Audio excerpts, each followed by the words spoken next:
The key to solving UTIs and chronic yeast infections is the movement of iron. So something that a lot of people don't think about is the stress that dysregulated iron can cause. Now, whether you are looking at your low ferritin, low hemoglobin, high hemoglobin, all of those things be indicators for us as to how iron's moving. Even if your iron is fine, that doesn't mean that your iron is moving effectively. I was one of those people who had normal iron levels, and I can tell you my iron was very dysregulated. It's largely the symptoms that are going to tell us whether iron is moving effectively or not.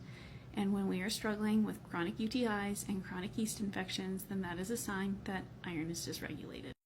Now, one of the things that this can be from is from stress. So stress can be a whole host of different things, whether you're thinking of driving in traffic and that being stressful, or whether we are thinking of our bodies and how iron's moving. If you have a cast iron pan, the reason that you dry it right away is because it begins to rust. You have iron, oxygen, and water all interacting, and that leads to rusting. Well, we have all of those three things in our bodies, and what can happen is iron can be 10 times higher in the tissues. So what we want to do is focus on how iron moves to remove some of that stress. Something that I don't think gets talked about enough is the spleen. Our spleen is needed for helping fight off things. And what can happen is it can be one of the places that iron can accumulate. So when I say that iron can accumulate in the tissues, the liver and the spleen are two places that it can start to build up. Now, what are we going to do about that? We are going to look at vitamin A. Interestingly enough, there was a study that was done, and women who consumed yogurt had less yeast infections. That's important for two reasons. Number one, our gut health has a huge role when we're talking about iron's movement.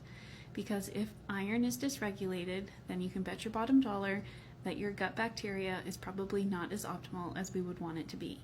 Another key with that is that yogurt can be high in vitamin A, and that is really what we want. So there's a difference between vitamin A from plant products and vitamin A from animal products. There is significance in this, that this is an animal product that is helping with the yeast infections.